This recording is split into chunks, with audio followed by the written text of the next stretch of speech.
A Reckless Oath starts off almost immediately after Aruna's fate ends, like maybe a couple days later. And so I really got to like throw back in there. But like you said, the best part is that I did a lot of world building in the first one. So the second one, it was just expanding things and making it feel bigger than it already did.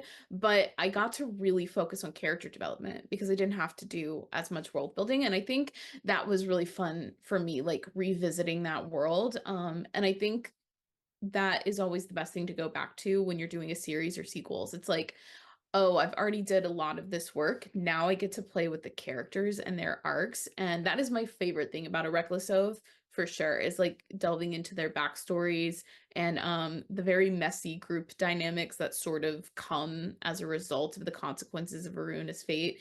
And then when I was writing A Raging Heart, getting to go back and do even more, and like you can do bigger things too, because we already know what the plot is, we already kind of know what the quest and the goal is, so it's like then I get to really do like on a microscopic level just those little details that are so fun for me being a character driven author. So yeah, when I first get an idea for like a new book, I think the best part is that like, oh, I get to create my own rules from scratch.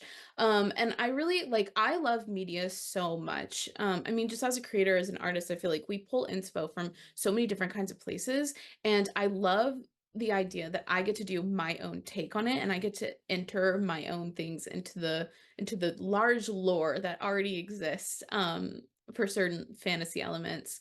And so Ophelia, her necromancy, I grew up in Louisiana. So anyone who knows anything about New Orleans is it's very, very rooted in magic and paranormal and things like that. And so I've always had an idea of necromancy and witches, and there's a lot of voodoo. There's like a whole diaspora for that as well. And so it's like we just grew up on a lot of magic and lore, and I've always loved that. And so I knew I wanted to do my own take on necromancy. I knew I was always going to set a book in New Orleans eventually because it's kind of my love letter to my home state.